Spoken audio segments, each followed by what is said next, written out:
Bismillahirrahmanirrahim. Assalamualaikum warahmatullahi wabarakatuh.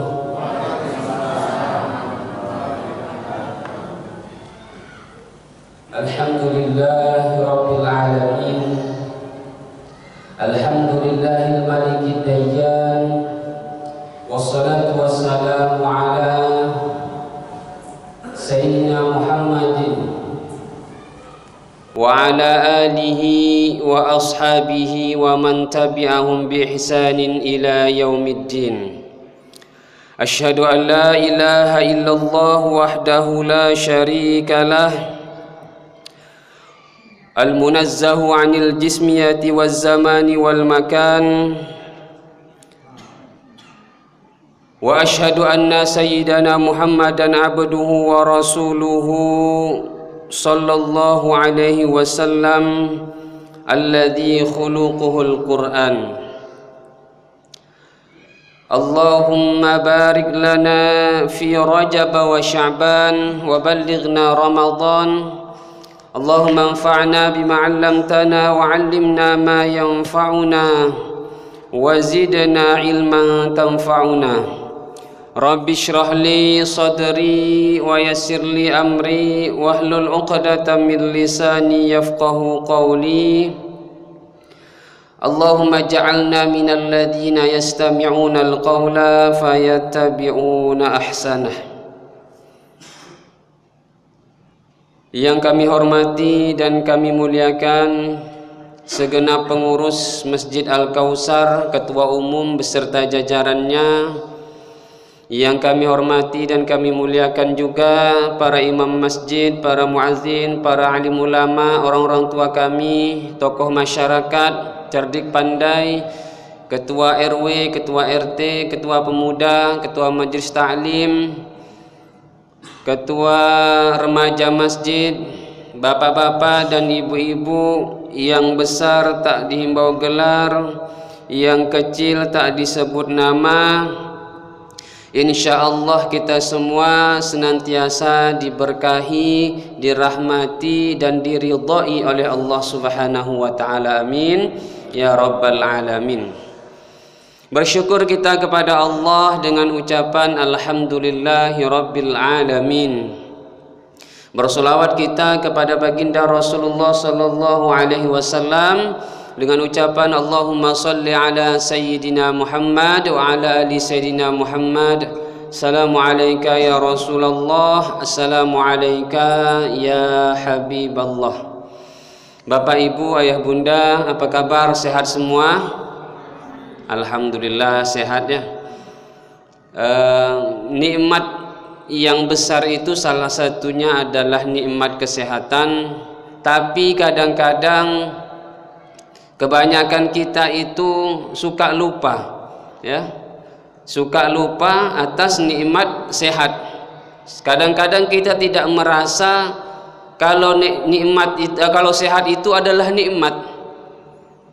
Betul tidak Bu, Pak? Ya, kita baru merasa nikmat sehat itu sebagai nikmat ketika diuji dengan sakit. Ya. Makanya Pak Bu ya, kalau bisa sering-sering jenguk tetangga, saudara, kerabat yang lagi dirawat opname di rumah sakit. Saya itu ada ngisi di masjid rumah sakit umum. Biasanya kadang-kadang setelah ngisi itu saya selalu mampir lihat-lihat dulu, melihat di kamar-kamar ya, bagaimana kemudian orang-orang dirawat dan dipasang. Bahkan kalau kita mau lihat yang di ICU itu apa ibu ya, luar biasa ya.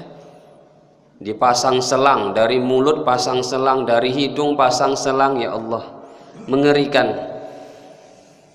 Makanya kita bersyukur. Tapi wajar ketika kita banyak lupa kalau sehat itu nikmat, karena memang kata Rasulullah ada dua nikmat ya, ni'matani maghbunun fihi ma katsirun minan nas, as-sihah wal faragh ya. Dua nikmat kata Rasulullah yang kebanyakan manusia lupa. Yang pertama adalah nikmat sehat, yang kedua adalah nikmat waktu luang. Kalau kita sudah sakit baru kita tahu kalau sehat itu rupanya nikmat yang besar. Kalau kita sudah jadi orang sibuk, ya, dulunya mungkin masih pengangguran, tiba-tiba dapat kerjaan. Nah, dapat kerjaan, pergi pagi pulang pagi, sibuk, tak ada waktu lagi. Jangankan mau ke masjid, ya, untuk pengajian dan lain sebagainya tak sempat. Bahkan sampai untuk keluarganya sendiri pun kadang-kadang dilupakan. Makanya di lain hadis Rasulullah SAW mengingatkan juga, apa kata beliau? Ightanim khamsan qabla khamsin. Manfaatkanlah olehmu 5 macam perkara sebelum datang 5 macam perkara lainnya. Apa itu? Syababaka qabla haramika. Yang pertama yaitu waktu mudamu sebelum datang waktu tuamu. Ondai Ustaz, kamilah tua sado ko ba aku. Insyaallah ketika masih diberikan hidup panjang umur, ya, masih bisa tetap memanfaatkan nikmat itu. Kemudian apa lagi, ya? Wasihataka qabla saqamika. Sehatmu sebelum datang sakitmu. Kemudian apa lagi? Wa ghinaka qabla faqrika. Kayamu sebelum datang miskinmu. Kemudian apa lagi? Wa faraghaka qabla sughlika. Waktu luangmu sebelum datang waktu sempitmu. Yang terakhir adalah wahayataka qabla mautika. Hidupmu hari ini sebelum datang kematianmu. Oleh sebab itu, ya, jangan pernah kita kemudian bermimpi mau beramal soleh, semangat mau beramal soleh, semangat mau bersedekah, semangat mau melaksanakan sholat dan lain sebagainya, kalau dulu waktu kita muda kita tak mau melakukan itu. Jadi jangan pernah berharap. Ketika begitu juga jangan pernah kita berharap mau menginfakkan harta kita ketika kita lagi miskin. Kalau dulu waktu kaya kita tak mau membantu orang lain. Begitu juga ketika kita sudah meninggal dunia, ya, jangan pernah kita kemudian menyesal karena tak pernah beramal ibadah waktu hidup di dunia.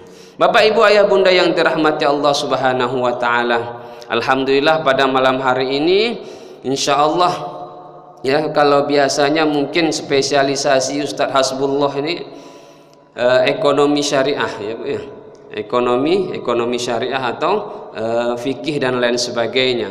Saya ditelepon oleh beliau, ya, sebenarnya berat mau menggantikan, ya, karena yang menggantikan ini jauh sekali keilmuan dan lain sebagainya daripada beliau.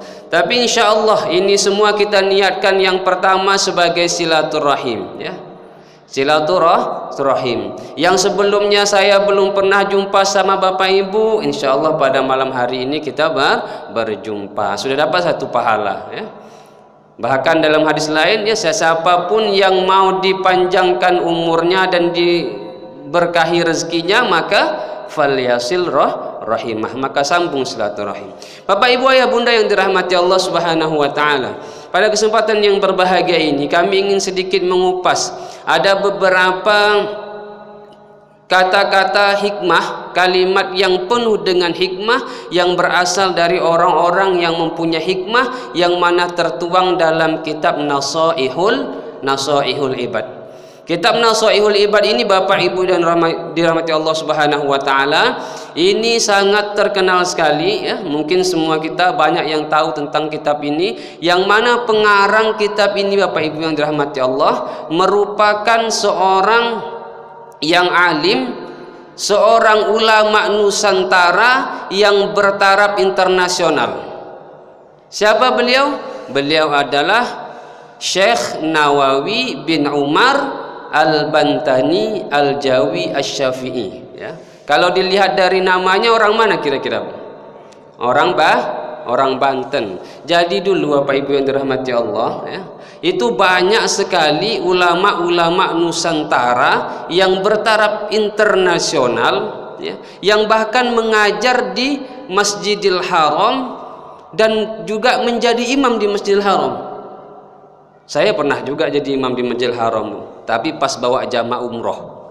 Masbuk datang, sudah check in di hotel. Setelah itu sampai ke masjid, sudah selesai rupanya orang sholat. Baru ustadz pembimbing jadi imam di Masjidil Haram. Tapi ini berbeda, ya.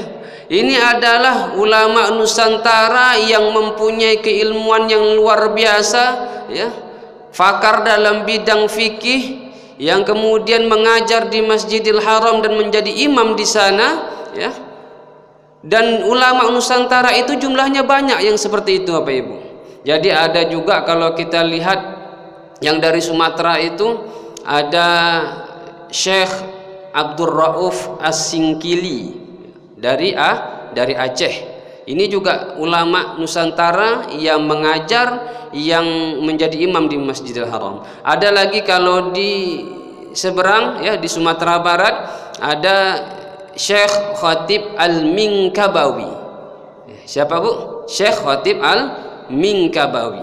Kemudian ada lagi Syekh Yasin Al-Fadani. Ini juga dari Sumatera Barat. Kalau kita dari Pekanbaru berarti Al-Pekanbaru. Bapak Ibu ayah bunda yang dirahmati Allah Subhanahu wa taala. Syekh Nawawi ini banyak sekali mengarang kitab. Lebih kurang jumlah kitabnya itu sekitar ada 115 kitab, ya. 115 kitab. Salah satunya adalah Nasaihul Ibad. Di dalam kitab Nasaihul Ibad ini banyak sekali hadis-hadis Rasulullah dan juga perkataan-perkataan para ahli hikmah, ya. Ahli hikmah ini orang yang memiliki derajat yang tinggi di sisi Allah, seperti wali, seperti itu, yang ketika mengeluarkan kata-kata, ketika berbicara itu penuh dengan hikmah yang bisa menjadi menjadi motivasi untuk kita di dalam berkehidupan. Salah satunya ahli hikmah ini mengatakan, yang ditulis oleh Imam Syekh Nawawi di dalam kitabnya, yaitu apa kata beliau? Wa qala ba'dul hukama, dan sebahagian ahli hikmah ini berkata, asyratu khisalin abghadahullahu ta'ala ala asyrati anfus.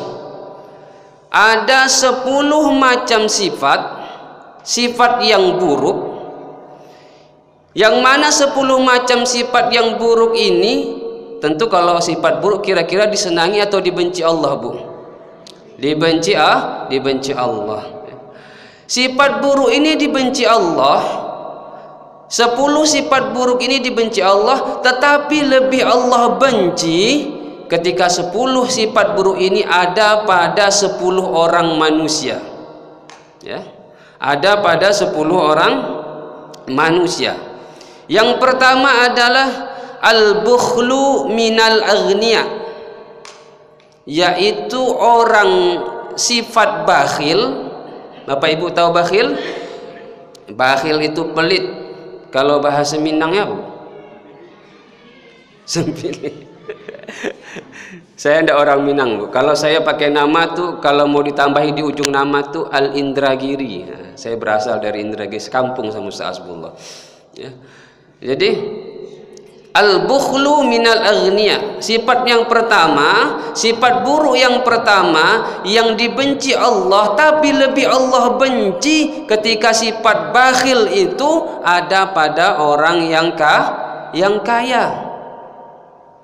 Mestinya orang yang dititipkan harta oleh Allah Subhanahu wa taala, ya, bukan harus menjadi orang yang bakhil, yang pelit, yang kikir, yang medit. Mestinya dia mau berbagi terhadap orang yang membutuhkan. Ketika ada masjid yang membutuhkan, dia bersedekah. Ketika ada fakir miskin yang membutuhkan, dia memberinya. Ketika ada orang-orang yang memang membutuhkan bantuannya, dengan mudah ia mesti mengeluarkan hartanya tersebut. Tetapi ini tidak. Allah beri ia harta, tapi ia tak mau berbagi dengan harta tersebut. Orang yang seperti ini, orang yang dibenci Allah, ya, Karena sifat pelit ini rasanya Bapak Ibu yang dirahmati Allah Subhanahu wa taala, tak usahlah Allah Bapak Ibu ya. Kira-kira kita kalau punya kawan pelit suka atau tidak? Suka? Asal dia sering ngajak ngopi Pak ya, tapi asal ngajak ngopi awak terus yang bayar. Tapi kadang-kadang Bu, ada orang yang pelit ini yang tidak terasa, tidak tahu kalau dia itu pelit. Ibu merasa nggak? Ada pernah nggak merasa seperti itu? Contohnya seperti ini. Ibu-ibu pergi ke pasar kaget. Sampai di pasar kaget beli kangkung harganya 3.000. Kira-kira ibu tawar tidak? Kadang-kadang memang tak dikuranginya harganya, itu tetaplah 3.000, tapi tambah nih bawang perai seikat gitu. Padahal kalau dia belanja di mall, Masya Allah, kalau belanja di mall ada tak kira-kira nawar Pak? Liburan nih Bapak Ibu, kan kita orang Pekanbaru ini kan liburannya ke mall aja Pak ya. Nah, pergi ke mall, nengok anaknya satu barang, mau dibeli sama dia, kira-kira bisa enggak ditawar di situ? Enggak bisa. Padahal kalau orang pasar kaget itu ya Allah, dia orang saudara kita yang dia kadang-kadang berjualan itu bukan untuk kaya Bu ya. Dia kadang-kadang berjualan kerja keras, banting tulang, peras keringat, dia bukan untuk kaya kadang-kadang, tapi hanya untuk makan, untuk memenuhi kebutuhan sehari-harinya ya. Yang jualan tuh ibu-ibu lagi kan, nah, dia membantu suaminya. Makanya oleh sebab itu, ketika Allah Subhanahu wa taala kemudian menitipkan harta kepada kita, mestinya kita manfaatkan dengan sebaik mungkin. Kenapa? Ketika seseorang, Bapak Ibu yang dirahmati Allah Subhanahu wa taala ya, dititipkan harta oleh Allah. Ini kalau urusan harta ini sebenarnya Bapak Ibu, ini urusan yang sangat dahsyat ya. Kalau dipikir-pikir, tak mau kita punya harta yang banyak. Kenapa? Karena hisabnya nanti akan sulit. Bahkan di satu hadis kata Rasulullah SAW, kalau kebaikan-kebaikan yang lain Allah berikan kepada kita ya, umpama Allah berikan nikmat tubuh kita yang sempurna tanpa cacat ini ya, Allah berikan kepada kita, kelak di hari akhir cuman satu pertanyaannya Bu. Tapi ketika dengan harta ya, apa kata Rasulullah? La tazulu qadama 'abdin yaumal qiyamah hatta yus'al an arba'. Ya. Tak akan bergeser kaki seorang hamba kelak di hari akhir kecuali ditanyakan kepadanya empat perkara. Salah satunya adalah an malihi min aina iktasabat wa fima anfaqah. Jadi kalau pas harta ini Bapak Ibu, ini dua pertanyaannya ya.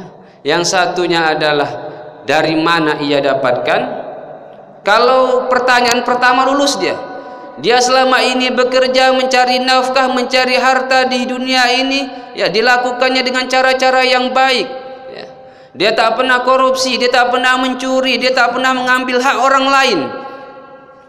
Selamat dia dengan pertanyaan pertama. Tetapi giliran yang kedua, wa fima anfaqah, kemana ia habiskan, kemana ia belanjakan harta-hartanya itu. Nah, kalau yang tadi mencarinya halal kemudian menghabiskannya di jalur yang haram, ini kita bisa masuk dalam kategori orang-orang yang menyia-nyiakan harta. Orang-orang yang apa Bu? Menyia-nyiakan harta. Orang yang menyia-nyiakan harta ini kata Allah Subhanahu wa taala juga termasuk golongan orang yang dibenci oleh Allah Subhanahu wa taala. Di dalam hadis lain Rasulullah sallallahu alaihi wasallam juga mengingatkan, apa kata Rasulullah?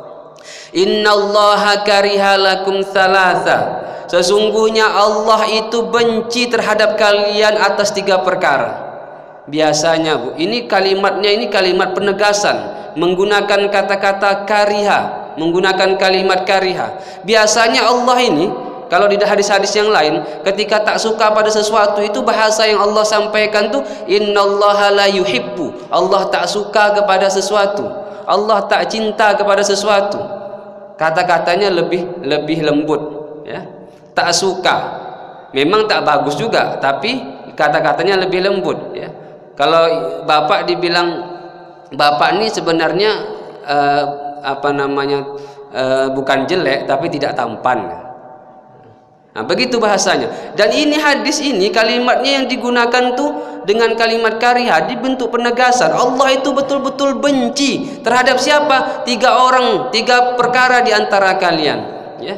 Salah satunya adalah yaitu orang-orang idha'atul mal, yang menyia-nyiakan harta. Yang menyia-nyiakan harta itu yang bagaimana? Ya. Yang pertama adalah orang yang menyia-nyiakan harta itu orang yang diberikan harta kemudian dihabiskan hartanya kepada sesuatu yang tidak bermanfaat. Kepada sesuatu yang tidak bermanfaat. Misalnya apa? Banyak sekali contohnya. Apalagi hari ini anak muda. Kadang-kadang anak-anak muda kita ini Pak Ibu, ya, dia mau membeli sesuatu itu bukan karena dia membutuhkan barang itu, betul enggak? Ada kadang-kadang kita juga mungkin, ya, kita juga mungkin kadang-kadang kita membeli sesuatu itu karena gengsi, karena memang mau ikut-ikutan tren, ya. Bahkan kalau kita lihat di media sosial itu apa Ibu yang dirahmati Allah, ya, ada tempat orang menyewakan HP iPhone. Nah, begitu orang mau menjaga gengsi, ya Pak Ibu. Apa Ibu tahu harga iPhone terbaru sekarang? HP iPhone Pro 15 Pro Max kalau nggak salah. Itu kalau tak salah harganya 30 juta, Bu. Ibu kira-kira kalau punya duit 30 juta mau umroh atau beli iPhone? Mau umroh, ya. Ini termasuk menyia-nyiakan harta, ya. Jadi dia membeli sesuatu itu bukan karena dia membutuhkan. Kadang-kadang sudah punya sepatu nih Bu, sepasang, beli lagi sepatu yang lain. Apalagi ibu-ibu hari ini sangat mudah untuk belanja online, Bu, ya. Asal berisi saldo tuh, nengok yang warna oranye di HP itu, Ibu. Kalau ibu-ibu sini tidak paham nampaknya. Tapi ibu-ibu di luar tuh, asal nengok yang aplikasi warna oranye itu udahlah tuh. Bahasanya check out, belanja. Kadang-kadang itu yang dibeli itu tidak dibutuhkannya. Nah, ini termasuk kategori menyia-nyiakan harta. Kemudian apalagi yang dikategorikan menyia-nyiakan harta itu, ya, yaitu membelanjakan harta untuk sesuatu yang bentuknya haram. Nah, ini sudah jelas, dibelikan ke narkoba, dibelikan ke sesuatu yang memabuk-mabukkan, minuman keras dan lain sebagainya. Dan yang hari ini lagi Bapak Ibu yang dirahmati Allah, ya, kita lihat anak kita, cucu kita di rumah jangan sampai main judi online. Nah, ini yang luar biasa juga nih Bapak Ibu, ya. Mulai dari anak-anak SD bahkan, ya. Apalagi kalau ada Bapak Ibu lihat anak cucunya di rumah nanti yang sering pegang handphone, asal dia begini pegang handphonenya, tengoklah tuh, Pak. Asal begini dia megang, orang kita kan begini megang handphone kan. Asal dia megang handphonenya seperti ini, perhatikan. Kalau main game-game biasa, main PS bola dan sebagainya mungkin biasa-biasa. Tapi yang paling berbahaya hari ini adalah judi online. Kadang-kadang tidak tahu nih emaknya, bapaknya, apalagi kalau ada orang tua yang hari ini sama-sama sibuk, ya.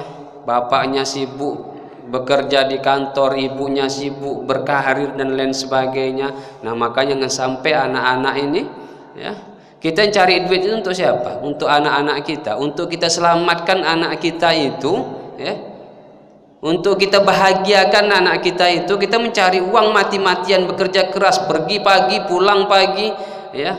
Kadang-kadang kaki di kepala, kepala di kaki untuk mencari uang itu untuk apa? Untuk membahagiakan anak kita. Tapi jangan dibatasi kebahagiaan itu hanya sampai di dunia saja, Bapak Ibu yang dirahmati Allah. Bahagiakan juga anak kita sampai ke akhirat. Beri dia pendidikan yang bagus, awasi permainannya, awasi pergaulannya. Jangan sampai kita kemudian dikategorikan oleh Rasulullah SAW orang yang termasuk golongan orang-orang yang diharamkan masuk ke dalam syurga. Salah satunya, Innallaha harramalakum anil jannah, ada 3 orang yang kata Rasulullah diharamkan masuk ke dalam surga. Kalau diharamkan masuk ke dalam surga, kemana kita, Bu? Ke neraka lah. Salah satunya apa? Ad-dayyuth. Siapa itu dayyuth? Alladzi lam yukirru fi ahlihi al-khabas, orang yang tak pernah peduli dengan keluarganya.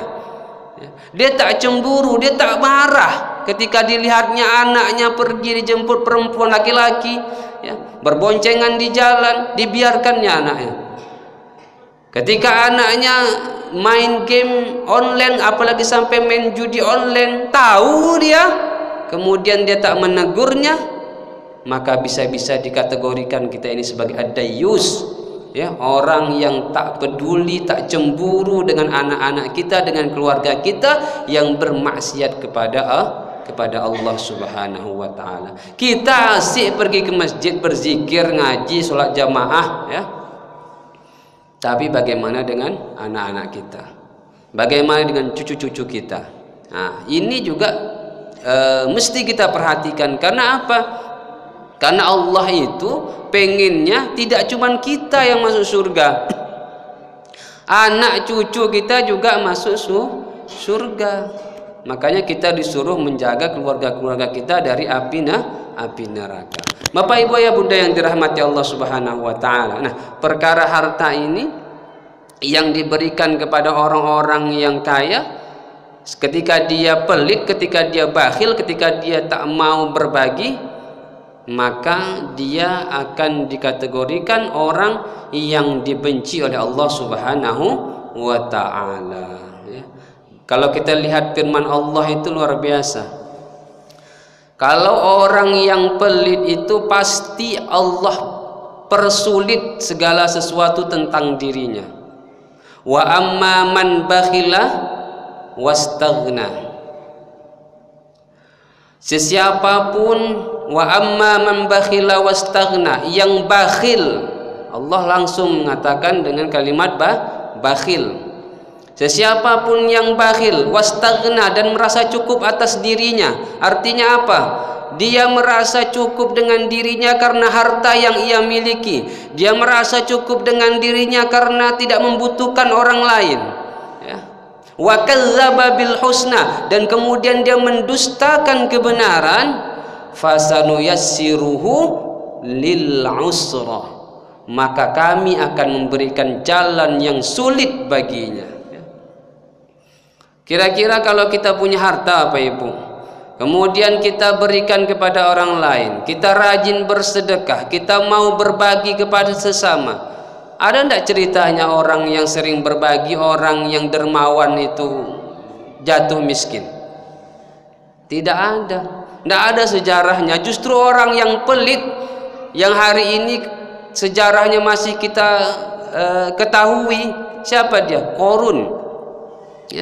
Qarun ini justru orang yang menumpuk-numpuk harta, bahkan sampai banyak hartanya, Bu. Kunci tempat penyimpanan harta itu saya tak mampu orang yang membawa. Bayangkan, baru kuncinya. Bagaimana dengan hartanya? Apa yang terjadi dengan Qarun? Allah tenggelamkan ia ke dalam bumi dengan harta-harta yang ia miliki. Jadi tak ada yang selamat ketika orang bakhil. Justru sebaliknya, ketika orang mau berbagi, mau dia berbagi dengan hartanya kepada orang lain, maka Allah akan memberikan jalan yang terbaik untuknya. Bapak Ibu ayah bunda yang dirahmati Allah Subhanahu wa taala. Jadi ketika kita tak mau dikategorikan orang yang dibenci oleh Allah Subhanahu wa taala karena bakhil terhadap harta, karena kemudian kita tidak mau atau kita menyia-nyiakan harta kita, maka kita mesti senang berbagi. Kita mesti menjadi orang yang dermawan. Ya Pak Bu ya, kita harus menjadi orang yang dermawan, mau berbagi dengan harta yang Allah Subhanahu wa taala hari ini titipkan kepada kita. Jadi kata para ulama, Bapak Ibu yang dirahmati Allah Subhanahu wa taala, tingkatan kedermawanan seseorang itu ada sedikitnya 4 tingkat. Berapa tingkat Bu? Ada 4 tingkat. Tingkatan yang pertama adalah as-sakha. Apa itu as-sakha? Orang yang mau berbagi ketika diminta terlebih dahulu. Ya, sekarang kita ukur-ukur nih, kita lihat nanti ini dari 4 ini kita termasuk kategori yang mana? Yang pertama adalah as-sakha, yaitu orang yang senang berbagi, orang yang dermawan, orang yang mau berbagi hartanya kepada orang lain, tetapi harus diminta terlebih dahulu. Dia tidak pelit, asal datang pengurus masjid ngajukan proposal ke rumahnya, dikasihnya tuh duit. Asal ada panitia RT mau 17-an, mau mengadakan gotong royong dan lain sebagainya, datang ke rumah membuat proposal, dikasihnya sumbangan. Orang yang seperti ini adalah tingkatan yang pertama, tingkatan yang paling rendah dari kedermawanan seseorang adalah as-sakha. Kemudian tingkatan yang kedua adalah al-jud. Apa itu al-jud? Orang yang senang berbagi tapi tanpa harus diminta terlebih dahulu. Nah, ini orang yang pengertian nih Bu. Dilihatnya Pak Imam nih pas liburan kemarin tak ada dia jalan-jalan. Asyik di rumah aja. Kenapa lah agaknya Pak Imam nih tidak jalan-jalan nih? Langsung pengertian dia. Nomor rekening masih yang lama kan Ustaz katanya. Langsung ditransfer. Ya. Dilihatnya AC masjid ini dah kurang dingin nampaknya nih. Langsung diundangnya tukang servis dan lain sebagainya. Jadi dia mau berbagi walaupun kemudian tanpa diminta terlebih dahulu. Ini tingkatan yang kedua. Kemudian tingkatan yang ketiga dari kedermawanan seseorang itu adalah al-karam. Apa itu al-karam? Yaitu orang yang senang berbagi dan sering serta dalam jumlah yang banyak. Jadi al-karam ini tingkatan yang ketiga, yaitu dia sering berbagi ya, tanpa diminta terlebih dahulu. Kemudian sudah sering berbagi tanpa diminta, jumlahnya banyak lagi, jumlahnya besar lagi. Nah, ini adalah tingkatan yang ketiga. Kemudian tingkatan yang paling tinggi dari kedermawanan seseorang itu adalah yaitu al-ithar. Apa itu al-ithar? Orang yang yang lebih mementingkan kebutuhan orang lain daripada dirinya. Dia butuh ya, ketika ada orang memberi dia butuh, tetapi dilihatnya ternyata ada saudaranya yang jauh lebih membutuhkannya, kemudian didahulukannya lah saudaranya ini. Nah, ini adalah tingkatan kedermawanan seseorang yang paling tinggi Bapak Ibu. Jadi kalau yang satu, tingkatan yang satu, yang dua, yang tiga tadi, ini kan kita mesti memiliki harta terlebih dahulu ya. Ketika kita mau berbagi ya, datang proposal, macam mana kita mau ngasih duit? Tak ada ya. Berarti yang tiga tingkatan pertama ini kita memang harus punya harta terlebih dahulu baru kita bisa melakukannya. Tetapi tingkat kedermawanan seseorang yang paling tinggi adalah yaitu ketika dia mampu untuk lebih mementingkan kepentingan saudaranya daripada kepentingan pribadinya. Nah, yang terakhir ini kan rasanya tak perlu punya harta dahulu baru berbagi Bapak Ibu. Tapi kadang-kadang kenyataannya hari ini Masya Allah jauh mungkin dari 10 orang 1 atau 2 yang mampu melakukan yang kedermawanan yang paling tinggi tingkatannya ini. Contoh realnya itu Bapak Ibu yang dirahmati Allah ya. Saya kebetulan di lingkungan itu jadi ketua RT Bu Pak. Setiap bulan atau berapa bulan sekali ada keluar bantuan PKH, program keluarga harapan dari pemerintah atau dari dinas sosial. Kadang-kadang nama yang tercantum itu Bapak Ibu tidak sesuai dengan yang menerima. Memang dia janda Bu, tapi banyak kontrakannya, ya kan? Banyak hartanya. Atau dia ada juga, memang dia udah tidak punya suami lagi, tapi anak-anaknya pegawai semua, anak-anaknya ada pengusaha. Itu keluar namanya tuh. Kadang-kadang bukan PKH ini kan ada 2 nih, ada yang duit, ada yang beras. Kadang-kadang bukan pula duit tuh, beras cuma dapat 10 kilo. Dia ambilnya juga. Enak Ustadz berasnya kan. Emang kalau yang gratis itu enak Bu ya. Tidak ada yang gratis itu tidak enak. Artinya apa? Padahal di sisi lain Bapak Ibu, ada warga saya itu yang datang ke rumah sambil nangis, Ustadz, tidak keluar nama saya di PKH doh. Awak non tidak punya rumah, ngontrak kan. Anak sekolah banyak, janda pula. Jadi kadang-kadang yang lebih lebih mampu tadi memang diambilnya juga kadang-kadang bantuan itu tanpa diberikannya kepada saudaranya atau tetangganya yang lebih membutuhkan. Padahal kalau kita lihat sejarah, Masya Allah tabarakallah Bapak Ibu yang dirahmati Allah ya, banyak sekali sejarah-sejarah para sahabat yang kemudian mereka ini rela melakukan apapun demi membantu kepentingan saudaranya yang lain. Bagaimana kalau kita lihat sejarahnya waktu kaum muhajirin pertama kali berhijrah sampai ke Madinah, disambut dengan luar biasa oleh kaum Ansor ya. Kaum muhajirin ini yang pergi dari Mekah meninggalkan harta mereka, meninggalkan semua yang mereka miliki di Mekah ya. Mereka pergi ke Madinah ini dengan hanya membawa apa yang ada pada dirinya. Sampai di Madinah luar biasa sambutan dari sahabat-sahabat Ansor ya. Bahkan ada yang rela, mohon maaf, yang menceraikan istrinya untuk dinikahkan kepada saudaranya yang dari kaum muhajirin. Begitu luar biasa rasa kepedulian terhadap saudaranya yang membutuhkan. Ada lagi sahabat yang sangat luar biasa Bapak Ibu. Mungkin Bapak Ibu yang dirahmati Allah sudah pernah juga dengar cerita-ceritanya sebelumnya ya. Siapa itu? Sahabat Abu Thalhah Al-Ansari kalau tidak salah namanya ya.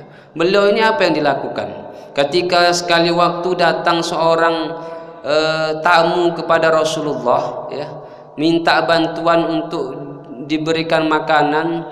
Kemudian Rasulullah menanyakan kepada istrinya, adakah makanan yang bisa kita berikan terhadap tamu ini? Apa jawab istrinya? Tidak ada ya Rasulullah. Kemudian Rasulullah pergi lagi ke istri-istri beliau yang lain dan bertanya dengan pertanyaan yang sama. Lantas jawabannya apa? Sama, kita tidak mempunyai persediaan makan untuk diberikan ke orang lain ya Rasulullah. Akhirnya Rasulullah mengumpulkan para sahabat di masjid. Kemudian Rasulullah menyampaikan, siapakah di antara kalian yang mau membantu atau menjamu tamu yang datang kepadaku ini? Kemudian berdirilah salah seorang sahabat ya, dan dia menyatakan kesiapannya untuk menjamu tamu tersebut ya. Sampai di rumah dengan pedenya sahabat ini tadi Bapak Ibu ya, diajaknya lah pulang tamu Rasulullah ini. Sampai di rumah ternyata apa? Ditanyakan kepada istrinya, wahai istriku, ada ndak makanan untuk kita berikan kepada tamu kita ini? Apa kata jawab istrinya? Makanan yang ada hanya untuk makan anak-anak kita malam ini saja. Kemudian sang suami menyampaikan, sekarang engkau ajak bermain anak-anak kita sampai dia lelah, kemudian tidurkan. Setelah tidur, makanan yang ada ini tadi serahkan ke tamu yang datang tadi. Kemudian setelah diserahkannya makanan yang tadi Bapak Ibu, ya, apa yang terjadi? Dimatikannya lampu yang ada di rumahnya. Kemudian lampu itu mati, dia sampaikan bahwasanya lampu itu rusak. Kemudian disuruhnya tamu itu makan. Supaya apa? Supaya tamu itu tidak sungkan untuk makan, Bapak Ibu. Ya, karena dia tidak ada yang dimakan, jadi dia hanya berpura-pura seolah-olah sedang makan. Ya, dia tidak makan, anaknya tidak makan, istrinya tidak makan, tetapi dia menjamu tamu tersebut supaya makan. Begitulah para sahabat kemudian mementingkan kepentingan saudaranya daripada kepentingan dia sendiri. Bahkan bukan hanya dirinya, sampai ke anaknya, sampai ke istrinya pun ia korbankan demi untuk apa? Membantu saudaranya yang lain. Bapak Ibu yang dirahmati Allah Subhanahu wa taala, ya. Itu sifat yang pertama yang mesti kita hindari ketika kita mengetahui atau ketika kita diberikan oleh Allah Subhanahu wa taala harta yang berlebih, maka jangan sampai kita kemudian memiliki atau ada pada diri kita sifat pelit sehingga Allah Subhanahu wa taala kemudian benci kepada kita. Apa yang mendasari kadang-kadang orang ini berbuat pelit, Bapak Ibu? Kadang-kadang dia ini mungkin tidak ada niat dia untuk pelit, tapi kadang-kadang karena dia satu hal yang dia pikirkan, dia lupa untuk bersyukur. Ini salah satu yang menyebabkan orang tidak mau berbagi dengan harta yang ia miliki, ya. Kenapa tidak mau bersyukur?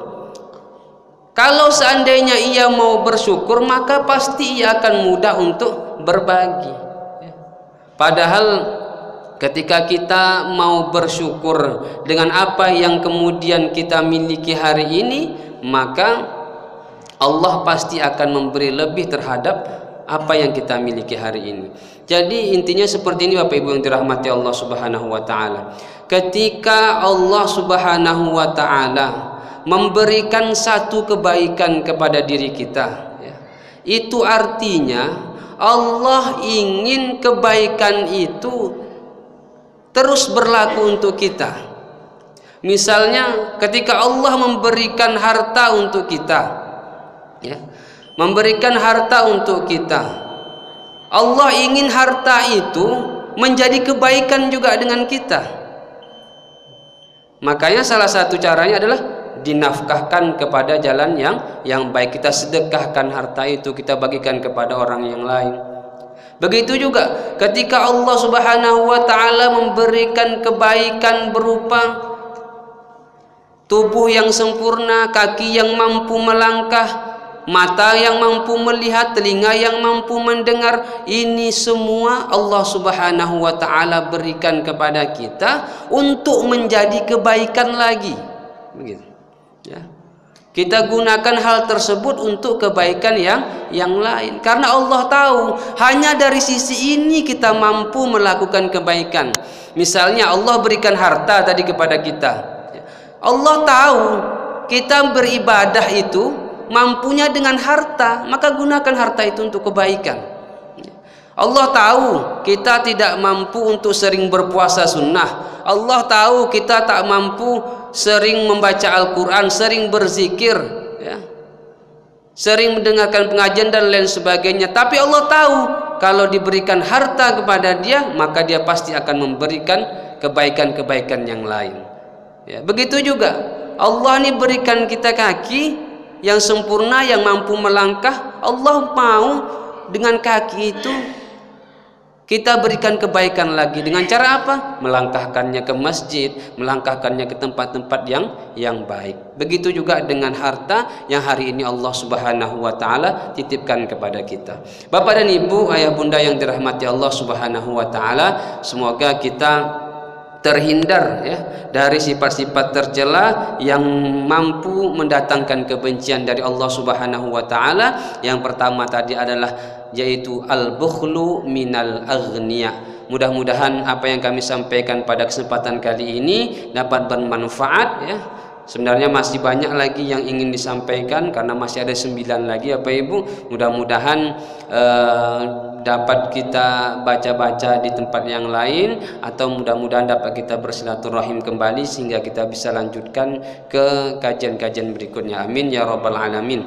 Bapak dan Ibu, ayah bunda yang dirahmati Allah Subhanahu wa taala, rasanya ini saja yang dapat kami sampaikan karena waktu sudah masuk. Mudah-mudahan ada manfaatnya. Yang benar tentu datang dari Allah Subhanahu wa taala. Adapun yang salah pasti datang dari pribadi kami karena kebodohan dan kekurangan kami. Mohon maaf lahir dan batin. Marilah kita tutup sama-sama dengan doa kafaratul majlis. Subhanakallahumma wa bihamdika nasyhadu an la ilaha illa anta nastaghfiruka wa natubu ilaih. Wal afu minkum wallahul muwafiq ila aqwamit thoriq. Assalamualaikum warahmatullahi wabarakatuh.